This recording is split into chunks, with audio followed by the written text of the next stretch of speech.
네, 그러면 두 번째 강의를 계속하겠습니다. 자, 이번에는 이제 이집트 왕조에 대해서 살펴보도록 하겠습니다. 이집트 왕조는 주전 3000년경에 시작이 되어서 그 322년 알렉산더 대왕에 의해서 정복될 때까지 30대 정도가 계속이 되었습니다.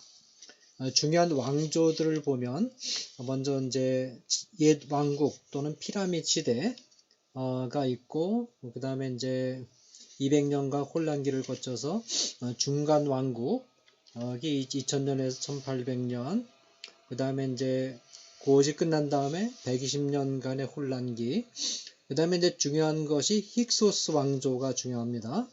힉소스 왕조 때 이제 요셉이 애굽으로 내려갔고, 그 다음에 그 디번 새 왕국 또는 제국이 또 중요해요. 요 기간 중간에 모세가 이제 애굽에서 태어나서 출애굽하는 그런 사건이 일어납니다. 그 다음에 이제 375년간의 혼란기를 거쳐서 제20왕조 무렵에서 이미 애굽은 전성기가 그냥 끝납니다. 그 다음에 이제 전부 외침 시대로 들어가는데, 그 다음에 이디오피아 시대, 세이스 왕조 시대, 페르시아 시대가 쭉 되다가 이제 알렉산더에 의해서 마무리가 됩니다. 원래 이제 메소포타미아 북부 산악 지역에서 살던 그 종족들이 아프리카 북동부 산악지대로 내려왔고, 이들은 산악지대의 물이 마르고 사냥한 들짐승만으로는 식량 문제를 해결할 수 없게 되자 나일강변까지 내려오게 됩니다. 그래서 이들에 의해서 목축과 관계 사업이 시작이 됩니다. 그러다가 이제 주전 3000년경에 한 가족이 애굽 전체를 정복하는데 성공을 했는데, 그 가족의 수장이 메네스입니다. 메네스. 그리고 이제 메네스가 나일강 하류의 멤피스에 도읍을 정하게 되는데, 멤피스가 이제 애굽의 역사에 있어서 굉장히 중요한 주춧돌의 역할을 하는 그런 도시입니다. 우선 이제 옛 왕국 또는 피라미드 시대를 보면 2700년에서 2200년 사이인데, 삼왕조에서 6왕조까지 주전 2700년에 제3왕조가 등장하면서 애굽 문화가 성숙하기 시작했습니다. 이 무렵 피라미드 시대가 시작되는데, 피라미드는 조서의 계단식 피라미드로부터 시작이 됩니다. 이 피라미드는 이엠호텝에 의해서 건축되었고, 이 시기는 왕이 신으로 숭배되는 신정사회로서 였고, 이 왕은 영생이 보장된 자, 그 다음에 또 왕이 사후세계에서도 영원히 다스리기 위해서 궁전이 필요했고, 이 때문에 이제 그 사후 궁전으로서 이제 피라미드이 건설이 됐던 것이죠. 됐습니다. 그 다음에 제4왕조 때 기제의 위대한 세 피라미드이 건립이 됐습니다. 쿠프의 무덤, 카프레의 제2피라미드, 멘카우레의 제3 피라미드들이 등장했고, 이 피라미드들이 세계 7대 불가사의 가운데 하나로 그렇게 간주가 됩니다. 그런데 이제 이 세계 7대 불가사의가 될 정도로 규모가 크다는 것은 결국 이제 백성들을 강제로 동원했다는 뜻이거든요. 그러다 보니까 백성들의 경제력을 수탈했기 때문에 백성들로부터 원성을 사게 됩니다. 사실 세계사를 살펴볼 때 위대한 건축물들은 예외 없이 전부 백성들의 피와 땀을 뺏어서 객출해서 이렇게 지어진 것들입니다. 제5왕조 때 이제 그 두 개의 다른 신이 숭배됐는데, 하나는 태양신 레로서 현세를 관장하는 신입니다. 현재 임금의 아버지로 간주되었고, 그 레는 정치적 그 권력을 관장하는 신으로 간주됐습니다. 다른 하나는 이제 사후세계를 관장하는 신으로서 오시리스인데, 죽은 자의 신이자 죽은 왕들의 신이었습니다. 제5왕조 시대부터 중앙으로부터 멀리 떨어진 지방 귀족들이 왕의 영원 불멸적 신성을 불신하고 자기들의 독립된 무덤을 세우기 시작합니다. 그래서 제6왕조 때 이르러서는 지방 분권화가 가속이 되면서 지방 귀족들의 묘석 건립이 활발해졌습니다. 이때 이제 남쪽으로 수단과 교역이 있었고 북동쪽인 팔레스타인 수리아 지역과도 해상 무역이 이제 이루어졌다라는 것. 그 다음에 제6왕조 이후에 무력한 왕들이 등장해서 애굽 전역에 다시 지방 귀족들이 발효해 가지고 혼란 상태가 이제 조성이 됩니다. 자, 그 다음에 이제 주전 2100년에 이 권력 투쟁이 두 도시국가 간의 쟁패로 좁혀지게 되는데, 헤라클레오폴리스는 자신이 멤피스의 적법한 상속자라고 주장한 반면에 남쪽의 도시국가 테베스가 힘을 얻게 됩니다. 그러자 이제 두 도시국가 사이에서 전투가 벌어졌는데, 이 전투에서 테베스가 승리해가지고 애굽을 재통일하고 중간 왕국을 건설하게 됩니다. 중간 왕국은 이제 애굽 역사의 고전적 황금 시대로 불리게 됩니다. 이 당시에 이제 문화를 엿볼 수 있는 자료들로는 네페르티의 예언서라는 게 있고, 공립학교 교재로 사용된 것이고, 저주문이라는 게 있는데, 이 저주문에 보면 이 도기 그릇 위에 적들의 이름이나 명칭을 새긴 후 이 도기를 산산조각 내가지고 왕의 원수들에 대한 적개심을 표현했는데, 그 이름들 대부분이 셈족 계통의 인물들이었습니다. 아스켈론, 세겜, 라이스, 베세메스, 에이커, 두로와 같은. 이 저주문이 존재한다는 것은 예루살렘에 대한 저주본문도 있었는데, 저주문이 존재한다는 것은 애굽 왕조가 국내에 많은 대적들을 가지고 있었을 뿐만 아니라 국외적으로는 이제 셈족 계통의 군주들의 위협에 시달리고 있었음을 보여주는 것입니다. 그 다음에 힉소스 왕조인데, 제12왕조가 약화되자 테베스 왕조와 삼각주 지역 세력이 분쟁에 들어가서 국경 수비가 약화됐고, 이 틈을 타서 셈족 계통의 힉소스 쪽이 무력으로 침략해 들어와 가지고 북동쪽 삼각주에 있는 아바리스에 자리 잡고 애굽 통치를 시작을 합니다. 그래서 이제 힉소스 왕조가 수립이 되는 것이죠. 요때 이제 요셉이 애굽에 내려가서 총리 대신이 됐는데, 요셉이 애굽 왕실이 요셉을 총리 대신으로까지 임명할 수 있었던 것은 같은 셈족 계통이었기 때문이다, 그렇게 생각이 듭니다. 나중에 이제 힉소스 왕조가 몰락하고 다시 애굽 본토 왕권이 들어서자 셈족 출신의 히브리인들에 대한 적대감이 다시 살아나서 박해가 시작이 됩니다. 그 다음에 이제 새 왕국 또는 제국인데, 힉소스 왕조 말기에 이르러서 테베스 왕의 카모세, 이 모세라는 이름이 원래 이제 애굽 왕실의 왕자들의 이름이었어요. 카모세가 힉소스 왕가를 삼각주에서 밀어내는 데 성공합니다. 이 카모세의 아들 아모세는 1세는 3번에 걸친 싸움 끝에 힉소스 왕조를 몰아내고 아바리스를 점령하고 제18왕조를 수립을 하게 됩니다. 출애굽기 1장 8절에 요셉을 알지 못하는 새 왕은 바로 아모세 1세를 가리킨다라는 것. 새 왕이 등장한 후에 요셉의 주손으로 애굽에 내려간 이스라엘인들을 포함한 셈족들은 노예와 농노의 신분으로 전락한 채 타니스에 남아있게 됩니다. 그래서 이제 쭉 넘어가겠습니다. 이건 이제 애굽 내부의 내부 역사이기 때문에 여러분들이 한번 쭉 읽어보시면 될 것 같고요. 어디까지 내려가느냐 하면 제19왕조, 19왕조 있는 부분까지 여기 이제 19왕조 여기까지 내려가겠습니다.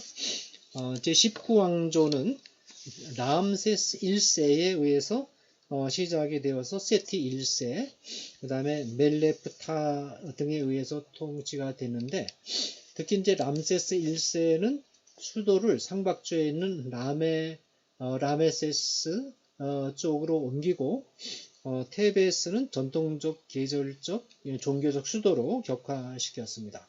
모세가 애굽에서 태어나고 애굽에 내려가서 이스라엘 백성을 끌고 나왔던 때가 바로 19왕조 때였던 것으로 그렇게 추정이 됩니다. 이 람세스 2세는 위대한 건축가입니다. 위대한 건축가로서 그렇지만 선배들의 기념비를 자기가 세운 것처럼 꾸며 놓았는데, 출애굽기에 나오는 바로는 바로 람세스 2세였다라는 것. 출애굽기 1장 11절에 국고성 비돔과 람셋을 건축하게 했다라는 표현은 람세스 2세의 건축 사업을 가리키는 것입니다. 그 다음에 이제 제20왕조가 몰락한 이후의 애굽은 지중해 동부에서 누리던 제국의 지배권을 다시 회복하지 못했습니다. 그러다가 이제 에디오피아에게 말하자면 왕권을 뺏기게 됩니다. 에디오피아 시대가 715년에 시작이 되고, 주전 720년에서 715년 사이에 구스의 군주들 가운데 하나였던 피안키가 권력을 구스가 바로 이제 에디오피아 출신이거든요. 에디오피아를 가리키는 겁니다. 권력을 장악하고 애굽인들과 전투를 벌여서 중부의 도시들을 장악하고 멤피스를 탈환해가지고 이제 이로써 소위 에디오피아 시대가 시작이 됩니다. 그 다음에 이제 요 시기 동안에 북동쪽의 제국들이 애굽을 공격할 기회를 엿보고 있었습니다. 아술의 산헤립이 유다를 침공했을 때 유다가 애굽을 의지하는 것은 부러진 갈대를 의지하는 것과 같다라고 설득을 했죠. 그래서 산헤립은 주전 700년경에 남부 팔레스타인에 있는 에일드게에서 애굽군을 패퇴시켰지만은 688년에 애굽 변방의 펠루지움에까지 진출했다가 재앙을 만나서 더 이상 나아가지 못했습니다. 그 다음에 이제 세이스 왕조인데, 그 세이스 왕조는 이제 에살하돈, 말하자면 아시리아의 에살하돈이 내려와 가지고 애굽의 괴뢰 정부 수반으로 세이스가의 삼메티쿠스 1세를 인정을 해서 요 시대를 세이스 시대다, 그렇게 이제 부르기도 합니다. 요때 이제 주목할 만한 사실은 뭐냐면, 애굽의 호프라 왕이 유다를 선동해서 바벨론에 항거하게 했지만 오히려 예루살렘 멸망과 바벨론 포로의 주 원인이 되기도 했다. 그러니까 북쪽 이스라엘이나 남쪽 유다가 말하자면 애굽의 의지에서 말하자면 나라의 안전을 도모하다가 다 망한 그런 케이스입니다. 그 다음에 이제 페르시아 시대에 들어가서 보면 주전 525년에 페르시아의 캄비세스의 손에 떨어지게 됩니다. 그러다가 이제 주전 333년에 헬라의 알렉산더 대왕이 길리기아의 이수스에서 다리우스 3세를 패퇴시킨 후에 애굽으로 이제 진격을 합니다.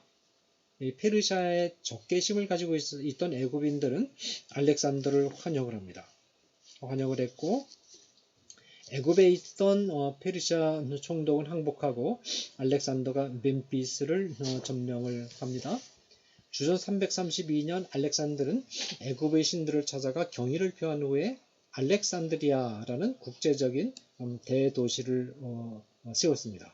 이 알렉산드리아가 굉장히 유명한 고대 최고의 대도시인 국제무역항인데, 이 알렉산드리아는 고대 애굽에는 존재하지 않았던 크고 세계적인 대도시로서 헬라 문화와 동방 문화를 접목시킨 문화의 중심지가 됩니다.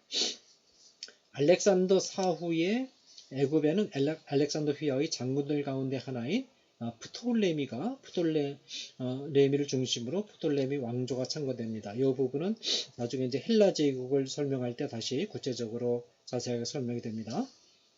프톨레미 1세는 고대 애굽 종교를 존중해서 신전을 건축하고 알렉산드리아에 신전 박물관을 세우고 학자들을 상주시켜서 사본 연구와 비평을 하게 했고 50만 개의 두루마리를 알렉산드리아의 도서관에 모아드립니다.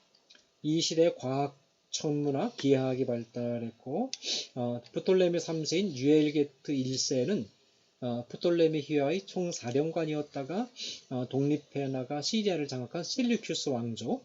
이것도 나중에 이제 헬라 제국을 설명할 때 구체적으로 설명이 됩니다. 전쟁을 치루었지만은 이제 패배하고 신흥 세력인 로마의 지원을 호소한 후에 사실상 로마의 속국이 되어버리고 맙니다. 로마의 속국이 된 후 한 세기 동안 외교적인 천재성을 이용해서 애굽의 독립을 유지할 수 있었던 마지막 인물이 이제 클레오파트라였죠. 시저와 앤토니 사이에서 줄타기를 하던 클레오파트라는 이들을 이용해서 애굽의 보존을 추구했지만 안토니와 클레오파트라 연합군이 악티움 해전에서 패전한 이후 주전 20년에 자결했고 이후에 애굽은 로마의 가혹한 통치를 받게 됩니다. 자, 이상으로 애굽 왕조에 대해서 쭉 한번 살펴보았고 그 다음에 뭐냐면 이제 팔레스타인의 몇 개의 소왕국들의 역사를 잠깐 검토할 필요가 있습니다. 이게 나중에 이제 그 이후의 사건들과 다 연결이 되기 때문에 우선 베산 왕국이 팔레스타인 소왕국으로 있었어요. 네, 베산 왕국은 성경에 보면 여호수아나 사사기에 가나안 땅을 정복해 들어가는 과정에서 므낫세 지파에게 배당된 영토 중에서 베산이라는 지명이 등장을 하는데 이곳에 사는 사람들이 철병거라는 강력한 무기를 가지고 있었기 때문에 므낫세 지파가 끝내 쫓아내지 못하고 거주를 허락을 합니다. 그러다가 이제 사울이 블레셋과의 전투에서 자결한 후에 사울의 시신이 벳산의 성벽에 매달려 있었던 것을 볼 때 벳산이 이스라엘에 대항해서 벌인 전투에서 블레셋 진영의 중심적인 역할을 했음을 추정해 볼 수가 있습니다. 그 다음에 70인역에서 이제 그 사사기 1장 27절을 번역할 때 벳산과 스키도폴리스가 동시에 나타나고 그 다음에 이제 마카비서에서 스키도폴리스만 언급하고 있는 것을 볼 때 그 벳산이 스키도폴리스로 그렇게 이제 이름이 바뀌었음을 알 수 있고 원래 이제 벳산은 벳이라는 말은 집이란 뜻이고 이 산은 뱀신이란 뜻이에요. 그래서 벳산에는 이제 뱀을 숭배하는 종교가 있었다 하는 것을 알 수가 있습니다. 자, 그 다음에 이제 우리가 잠깐 주목할 부분이 에돔 왕국입니다. 에돔 왕국. 에돔 왕국이 자리 잡고 있던 에돔 땅은 사해 남동쪽 와디라는 것은 이제 우기가 되면 범람하고 건기에는 물이 없는 하천을 가리키는데 와디 아라바의 동편 시내반도와 아카바만 및 아라비아 사막 북쪽에 위치한 지역을 가리킵니다. 에돔이라는 명칭은 포로기 이후 시대부터 이후 시대부터 사용이 됐는데 중간기 시대와 말하자면 신약 시대는 이두메라는 용어가 사용이 됩니다. 그래서 뭐냐면 일부 에돔의 후손들과 혼합된 나바테족이 페트라를 수도로 한 나바테 왕국을 건설을 하는데 그래서 이제 나바테라는 명칭도 사용이 되는데 이 나바테 왕국에 밀려난 에돔의 순수 족속들 이 순수 족속들이 유다 남방에 거주하면서 이두메 족속이라고 불리게 됩니다. 자, 이 이두메 족속을 잠깐 주목하는 게 필요합니다. 여기 이제 나중에 보면 헤롯 왕가가 바로 여기서 나오거든요.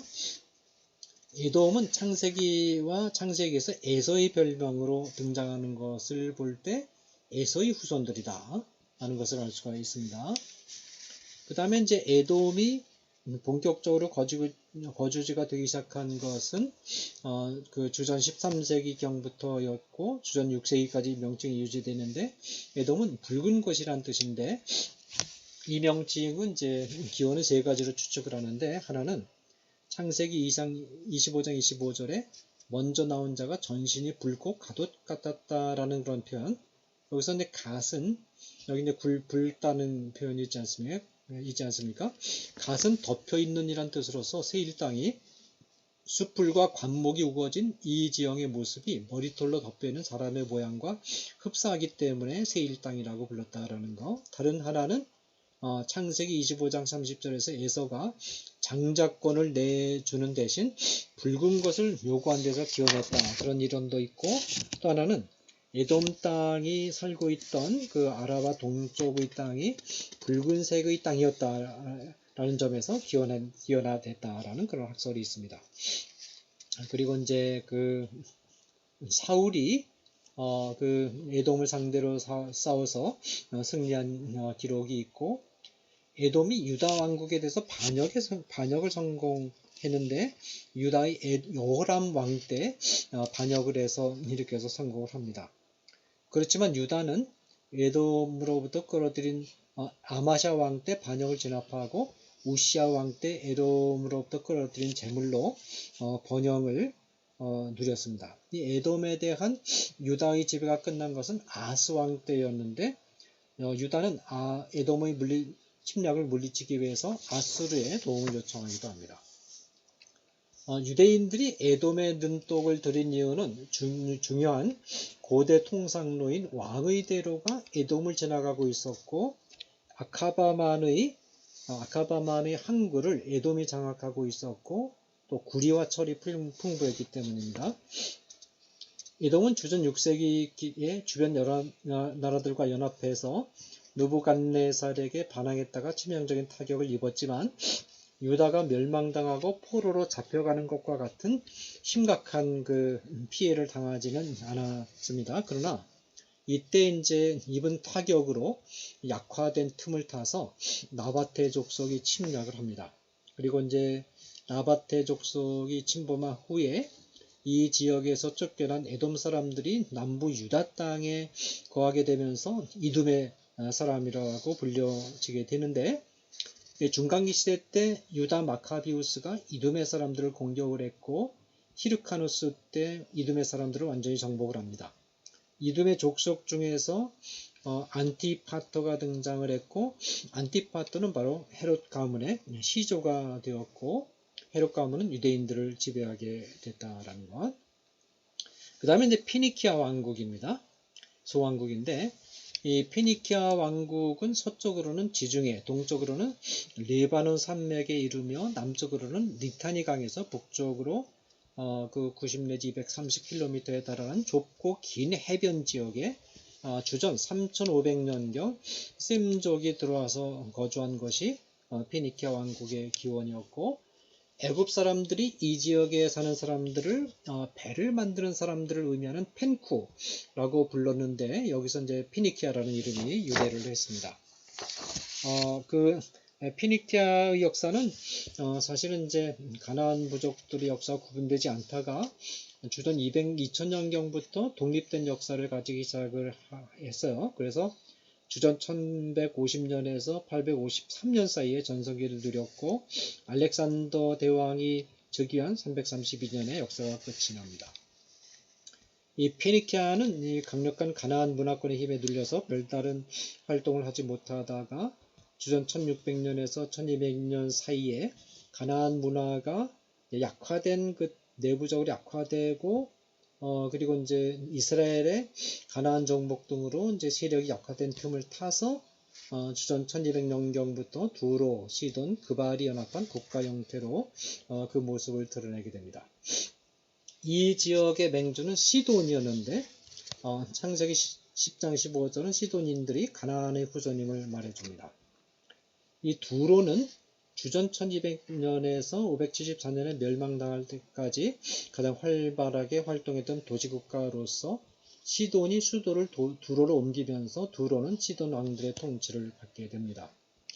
이 981년에서 947년까지 히람왕 때 전성기를 누렸는데, 히람은 납달리 족속의 어느 과부와 두로의 노장이 사이에서 태어난 아들로서 다윗과 솔로몬과 좋은 사이를 유지를 했고, 특히 이제 그 솔로몬이 성전을 지을 때 백향목을 제공하고 대가로부터 솔로몬으로부터 밀과 기름을 받아간 기록이 열왕기상 5장에 등장합니다.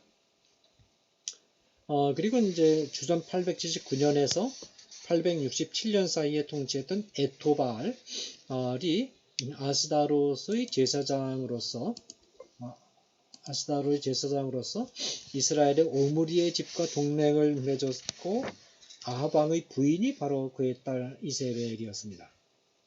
엘리야가 페니키아의 도시인 사르밧의 과부를 방문했고, 이세벨의 딸 아달리아는 유다의 요람 왕과 결혼을 했습니다. 특히 이제 그 페니키아는 해군이 강했어요. 그래서 페르시아에 병합된 이후로는 페르시아의 해군으로 편입됩니다. 다리우스는 이오니아계의 히라빈들을 대항해서 페니키아 해군을 동원했고, 크세스 때 아닥사스다죠. 크세스 때는 이 아하수에로입니다. 때는 그리스도 본토를 침공할 때 페니키아 해군을 동원했습니다. 이때 그 해전이 살라미스 해전입니다. 페니키아는 끊임없이 주변 강대국들에게 시달리다가 345년에 시돈이 페르시아의 아르타크세르크세스 아닥사스다로 나오죠. 멸망당하고 332년에 두로가 알렉산드리아에서 격파됨으로써 이제 동원을 벌이게 됩니다. 그 다음에 이제 그 페르시아 제국과 헬라 제국사가 이제 그 중간기 시대에 있어서는 가장 중요합니다. 자, 페르시아 제국은 이제 고레스로부터 시작이 됩니다. 고레스의 부친은 캄비세스, 모친은 메데 왕국의 딸이었고, 주전 559년에 고레스는 40세의 나이로 메데 제국의 속국인 안산이라는 작은 나라를 상속받았는데, 이때 이제 바벨론에는 나보니두스라는 그런 무능한 왕이 즉위해가지고 정치에는 신경 안 쓰고 골동품 수집과 신전 재건에 몰두하고 있었습니다. 주전 550년에서 549년에 고레스는 메데와 아티아게스에게 반란을 일으킵니다. 근데 이 반란에 대해서 나보니두스는 이건 뭐 메데 제국 안에서 일어난 반란이니까 자기들끼리 싸우다 보면 바벨론을 넘볼 여력은 없을 것이다 라고 생각하고 안이한 마음으로 바벨론의 왕권을 장남 빌사살에게 이양을 하고 하란으로 갔습니다. 그런데 이제 이 반란 사태가 예상치 않았던 방향으로 전개가 되어서 됐는데, 아스티아게스는 하르파구스 장군에게 군지를 맡겨서 고레스의 반란을 진압하도록 했는데, 오히려 하르파구스가 고레스에게 투항해버린 겁니다. 이 고레스의 특징은 싸우지 않고 그냥 다 정복해버립니다. 적을. 이번에는 아스티아게스가 직접 군대를 이끌고 출정을 했지만 안산의 수도 파르사에 이르렀을 때 말하자면 아티아스 군대 안에서 또 반란이 일어나서 왕권을 그대로 그냥 고레스에게 넘겨버립니다. 그러니까 싸우지도 않고 다 넘겨받게 된 거죠. 근데 이 메데스의 왕권을 그래서 이제 아주 쉽게 고레스가 인계받았는데, 고레스는 굉장히 아수르와는 달리 관대한 정책을 펴서 메데의 관리들을 전부 다 유임시켰습니다. 그리고 나서 이제 고레스는 소아시아에 있는 리디아 왕국의 손을 뻗쳤어요.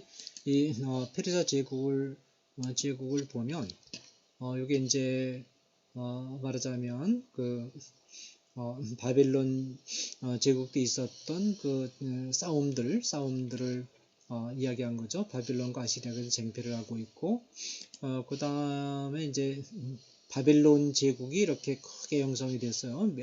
아시리아가 물러나고, 그 다음에 메데 제국이 위에 형성이 됐고, 여기 보면 파레스의 고레스 2세가 바로 이제 메데 제국에서 시작되죠. 여기 이제 페르시아 제국입니다. 페르시아 제국이 이렇게 이제 이런 그 규모를 형성했습니다. 페르시아 제국 형성을 했고, 네.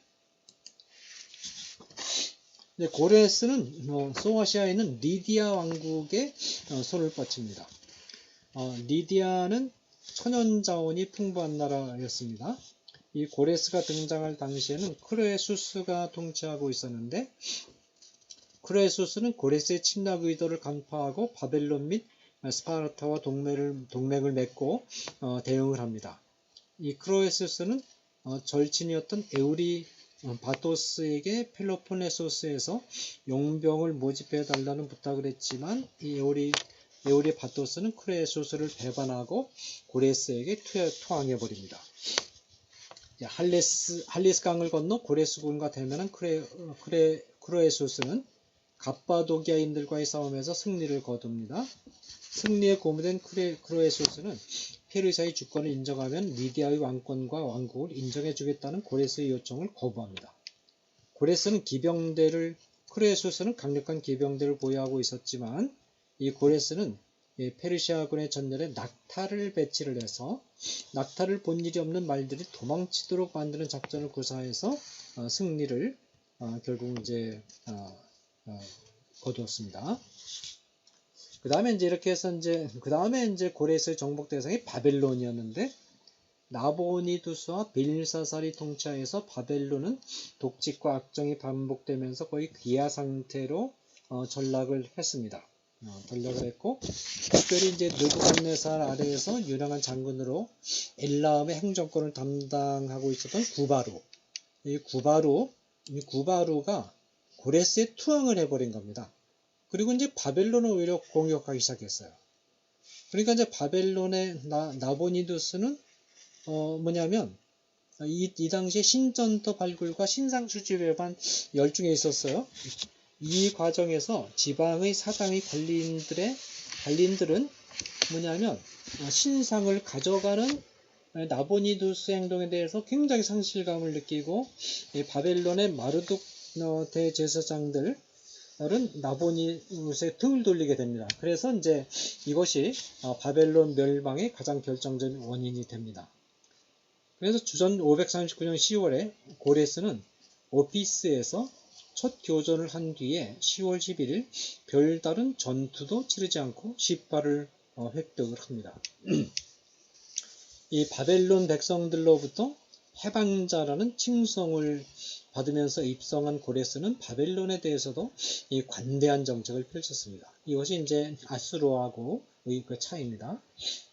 고레스는 마르둑의 신년대 축제를 완전히 시행을 해 주어서 마르둑 제사장들과 우호적인 관계를 구축을 하고 마르둑 제사장들 나보니두스가 모아둔 신상들을 모두 지방 사당에 돌려주기로 결정을 합니다.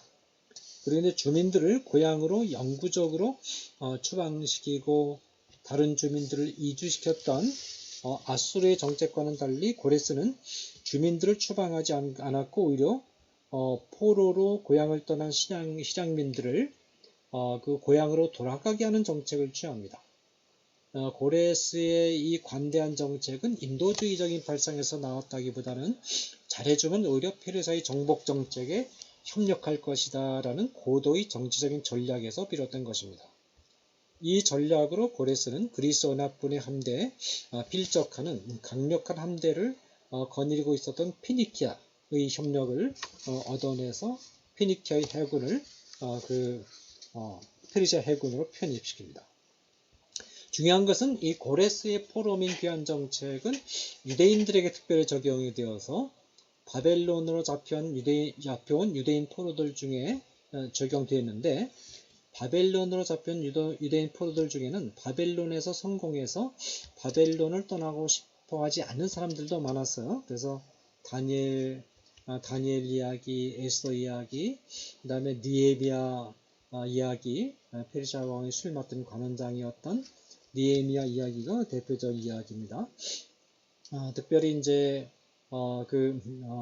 이 고레스는 그 유대인 포로민들이 예루살렘으로 귀환해서 예루살렘 성전을 재건하도록 허용하는 조서를 내리게 됩니다. 약 5만 명의 유대인들이 예루살렘으로 귀환한 기회를 맞이했는데 귀환 포로대 통솔은 스룹바벨과 제사장 예수아에게 위임이 됩니다. 그러나 이 성전 재건 작업은 유다와 벤야민의 대적들, 이것은 주로 이제 사마리아인들을 주로 가리키는 것인데 대적들의 이제 그 방해, 사마리아인들의 방해 때문에 진행이 어려워지는데, 이 사마리아인들은 자신들도 하나님을 믿으니까 성전 재건 작업에 동참하게 해달라 그렇게 요청을 했는데, 귀하는 유대인들은 이들의 신앙의 순수성을 확신할 수 없었기 때문에 이들의 요청을 거부했습니다. 그러자 이제 사마리아인들이 페르시아 왕실에게 뇌물을 주고 회유를 해가지고 성전을 건축하지 못하게 방해를 합니다. 그래서 이제 성전 재건 사업이 중단된 상태로 진초 18년 동안이나 진착이 되지 못했습니다. 고레스는 애굽 정복을 캄비세스에게 맡기고 동쪽 국정에서 일어난 유목민들의 반란을 진압하러 나섰다가 부상을 입고 사망을 했습니다. 어쨌든 이제 고레스는 정복민들에게 아버지로 칭송받았고 그리스인들은 스승이자 입법자라고 이렇게 불렸고 유대인들의 바벨론 유폐를 종식시켜 주었습니다. 그래서 이제 이 고레스는 이 군주들 가운데 명군으로 세계적으로 칭송을 받고 또 유명한 그런 왕입니다. 이 고레스가 죽자 캄비세스가 이제 왕위를 계승을 했고 그 복잡한 과정을 거쳐서 왕위 계승 문제가 매듭지어지자 캄비세스는 애굽 원정에 쭉 나섭니다.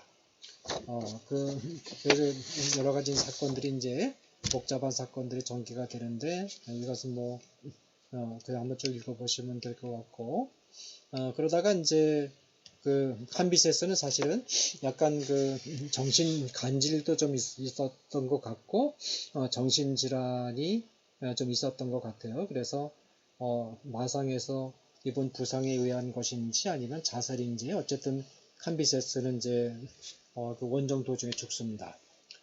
그리고 이제 가우마타가 이제 그 밑에 있던 장군이 가우마타가 왕위를 찬탈을 했는데 그러나 이제 가우마타는 그 페르시아의 일곱 귀족이 연합해서 일곱 귀족 가운데 하나가 이제 다리우스가 있었거든요. 연합해서 가우마타를 제거를 합니다. 그리고 이제 그 왕을 뽑아야 되는데 어떻게 약속을 했느냐면 태양이 떴을 때 제일 먼저 우는 말을 가진 사람을 왕으로 세우자 그렇게 결의했는데 이 다리우스의 마부가 다리우스의 말을 제일 먼저 울게 만들어 가지고 다리우스가 왕에게 왕위가 주어집니다.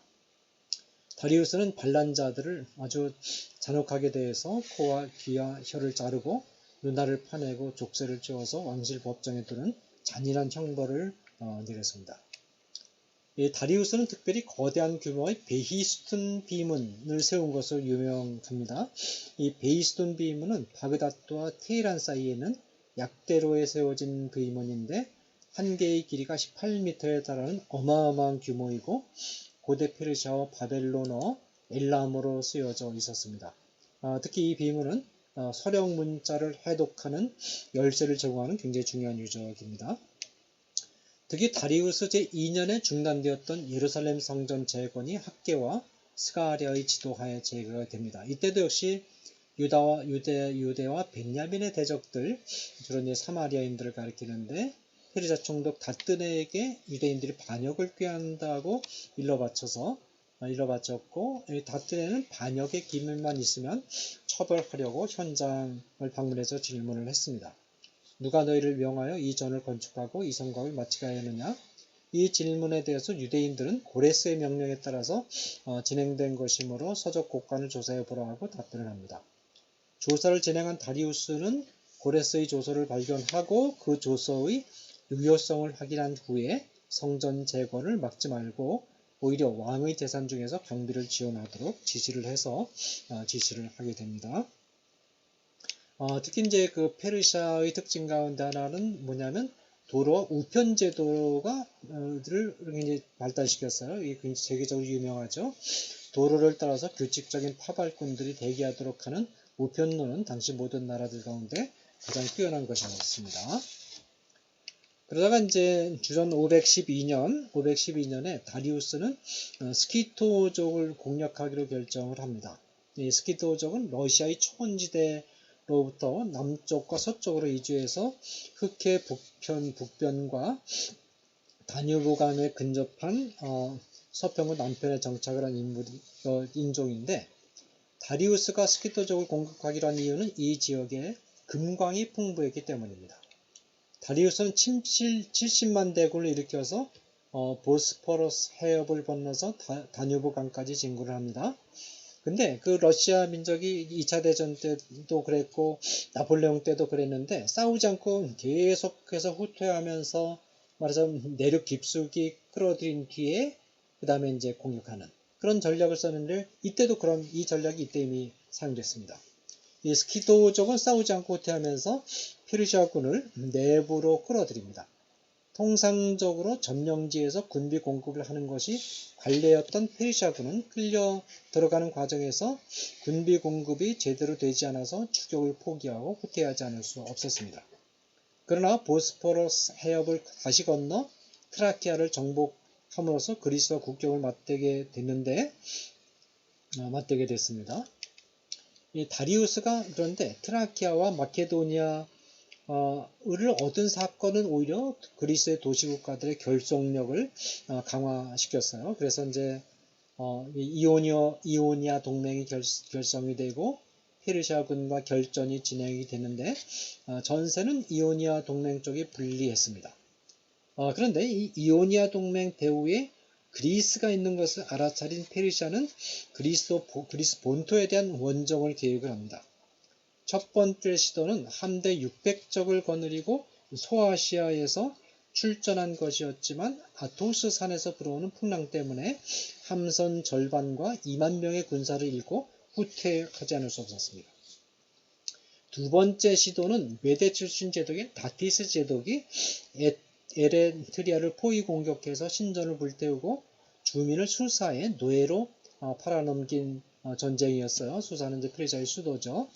이 소식은 오히려 그리스를 자극해가지고 자극해서 또 공고하게 연합하는 계기가 되었는데, 그 그리스와의 전투에서 이때 이제 다리우스와 그리스와 벌인 전투가 마라톤 전투인데, 이 마라톤 전투에서 아테네군과의 접전에서 대패하게 됩니다. 페르시아가.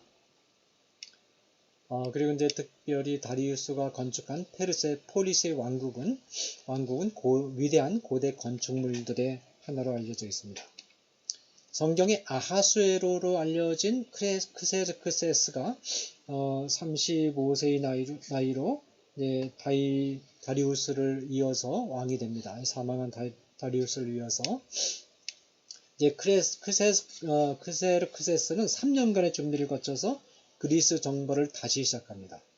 46개 소국들로부터 병력을 모으고 29명의 페르시아 장군들 1207척의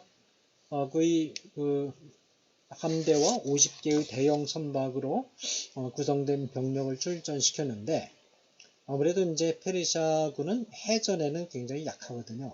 그러니까 해전에 약했어요. 그래서 그 4대에서 겨울을 보낸 후에 주전 480년 5, 6월에 전투가 시작이 되는데, 아르테미시움에서 폭풍우를 만난 페르시아 해군은 전함 400척과 수많은 수송선을 잃고 패전을 합니다. 다만 이제 지상 전투에서는 크세르크세스가 아테네에 입성해서 그 아크로폴리스 외에는 신전들을 불태우는 등 일단 승전을 하죠. 지상 전투는 워낙 능숙하니까. 근데 이제 크세르크세스는 전쟁을 완전히 끝내기 위해서 또 다시 이제 해전을 벌입니다. 근데 해전은 페르시아가 약하거든요. 살라미스에서 그리스 해군과 마지막 전투를 벌이게 되는데 그 그리스 해군은 절반 정도의 병력밖에는 가지고 있지 않았지만 그러나 이제 그리스의 도시들이 불타고 파괴되는 광경을 목격한 그리스군은 사생결단을 하고 싸워서 페르시아군의 대승을 거두게 됩니다.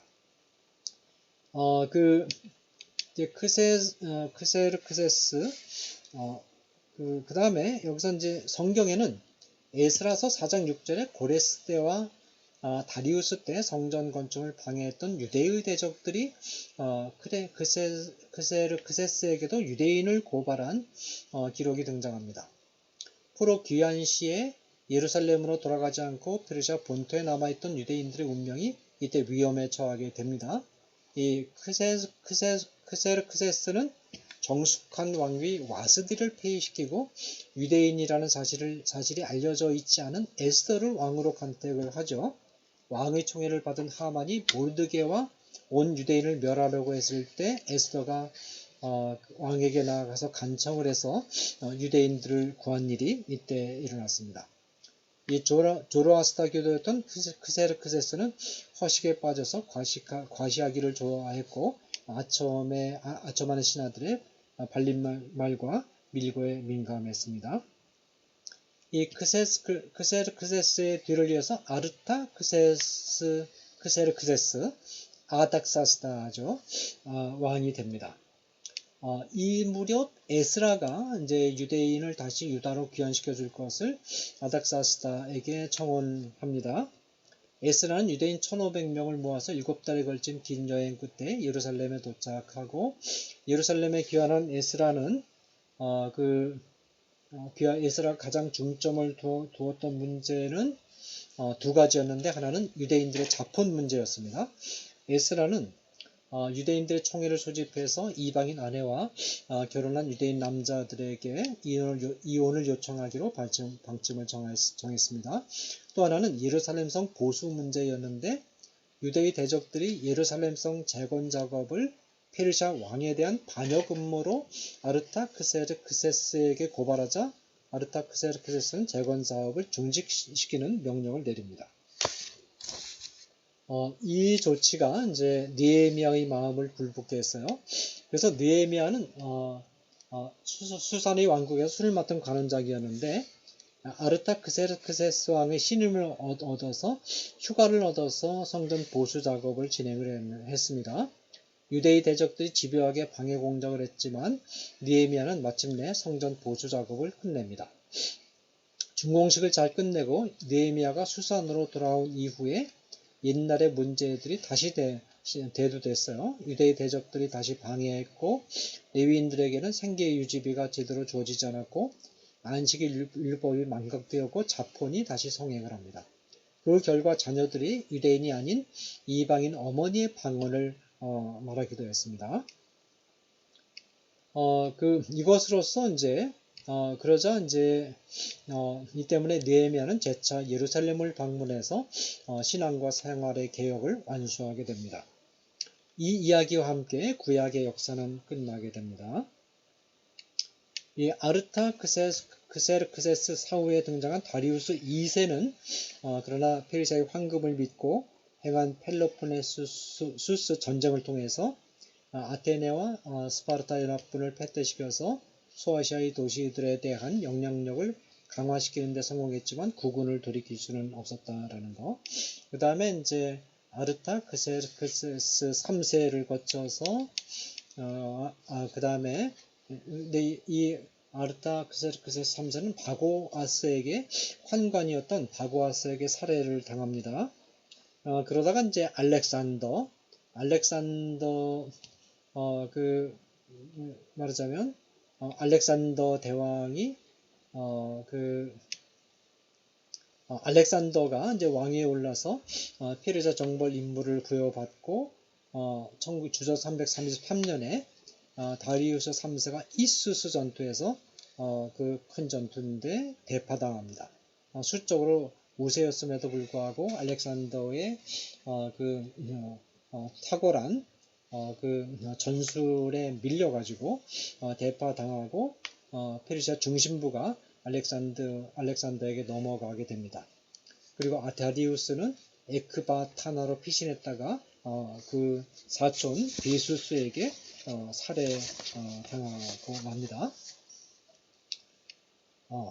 자, 그 페르시아 시대의 유대인의 사정은 사마리아인, 엘레판트의 유대인, 이 회당에 관한 관찰을 통해서 확인할 수가 있는데, 네, 일단 이것은 다음 시간에 하겠고, 두 번째 강의는 여기서 마무리하겠습니다.